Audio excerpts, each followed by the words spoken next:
starting in this section, I want to talk to you about some of the principles, some of the things that I learned that completely changed my destiny, completely changed the course of my life. These are very simple principles, and as I begin to learn them and implement them into my life, amazing things begin to happen. Not even necessarily just after I got out of prison, but even inside of prison. The emotional state that I was able to develop, and the peacefulness and the focus, the simplicity to start building a successful life.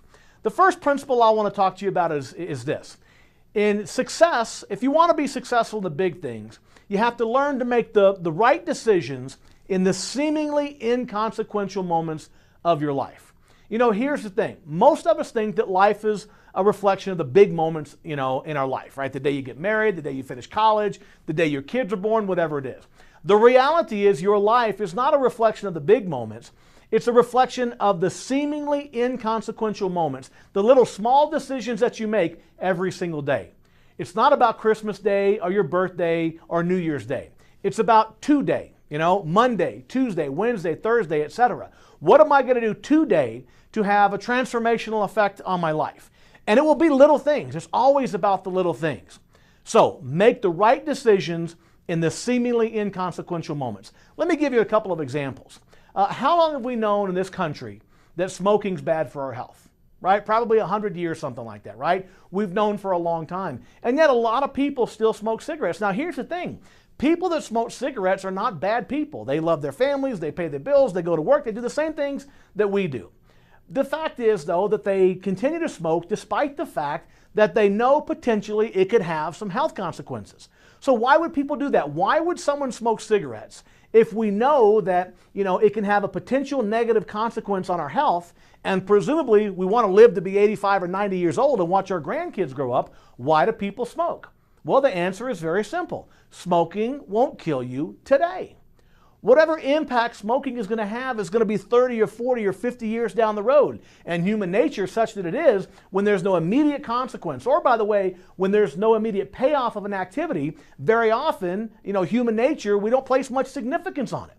But imagine this. Imagine if the consequences of smoking were like immediate, right? Like the first time that somebody touched a cigarette to their mouth, their head exploded, and somebody got that on YouTube. I mean, you talk about go viral. The tobacco industry would collapse tomorrow.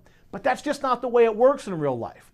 Real life is the accumulation of seemingly inconsequential decisions, like smoking a cigarette. In fact, it's not really even the cigarette that gets you, because think about it. Suppose you smoked one cigarette one time when you're 25 years old and you never smoked again, right? Would that present a health consequence to you? Probably not. You see, it's not the act of smoking one time, it's the seemingly inconsequential decision to repeat that act over and over and over. And eventually, the results accumulate to causing some pretty serious health problems.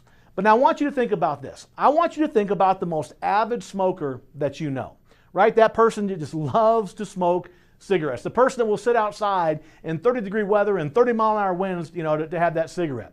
I want you to picture that person for a moment.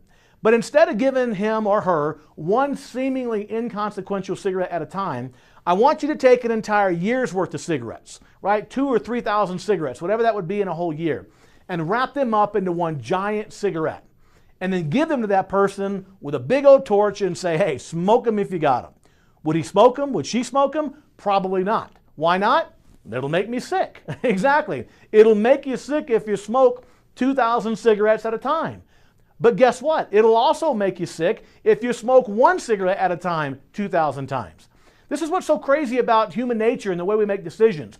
You would make the right decision in a 2,000 cigarette moment. Nobody would smoke 2,000 cigarettes at one time because the consequences are obvious. It's a no-brainer. Nobody's going to do that. But the funny thing is, you take that smoker, the most avid smoker that you know, he wouldn't smoke the 2,000 cigarettes, but if you take those 2,000 cigarettes and you break it down into 2,000 seemingly inconsequential cigarettes, one at a time, he makes the exact opposite decision. This is what's so crazy. The key to success is to figure out what would I do in the 2,000 cigarette moments of my life, and then start doing the same things in the seemingly inconsequential moments of my life. Right? If I wouldn't smoke 2,000 cigarettes at a time, don't smoke one cigarette at a time 2,000 times. It works in pretty much any area of your life. I work with thousands of salespeople across the country, for example. And one of the questions I always ask is this. Imagine it was December 31st. It's the end of the year. And you're sitting in your office. You just ran your last call of the year. And you get to your office and there's a bag there with $100,000 in that bag. And that $100,000 represents your bonus, all the extra work that you've done, the extra brain damage, the long hours, everything you've done to make that $100,000 bonus. And as you're sitting there counting your $100,000, one of your best customers comes walking in your office and says, "Hey, can I have that money?" What would you say? You'd say, "No, you can't have that money. It's my money. It's my family's money. I worked hard for this money." You would make the right decision and keep the money, right? Because it's such an obvious thing to do. But here's the crazy part. You take that $100,000 and break it down to the $200 or $300 or $400, $500 at a time that you make on each call. And sometimes when a customer asks for the money in the terms of a discount, we give it to them. You wouldn't give your money away $100,000 at a time. You can't give it away $200 or $300 or $400 or $500 at a time. Listen, I've been as broke gets, and I've earned millions of dollars. And what I can tell you is very simple. You get rich the same way you go broke, right? $200 or $300 at a time. The key to success in life, whether it's smoking or sales or eating a cake, you got to do the same thing in the seemingly inconsequential moments that you do in the big moments. You wouldn't sit down and eat a big old carrot cake at one time, the whole cake, so don't eat a piece of cake every day for 7 days, right? It's the same cake, it's the same calories. If you wouldn't give your customer $100,000 in bonus, don't give them your bonus $200 or $300 at a time over the course of the year. The key to success in life is to simply make the right decisions in the seemingly inconsequential moments.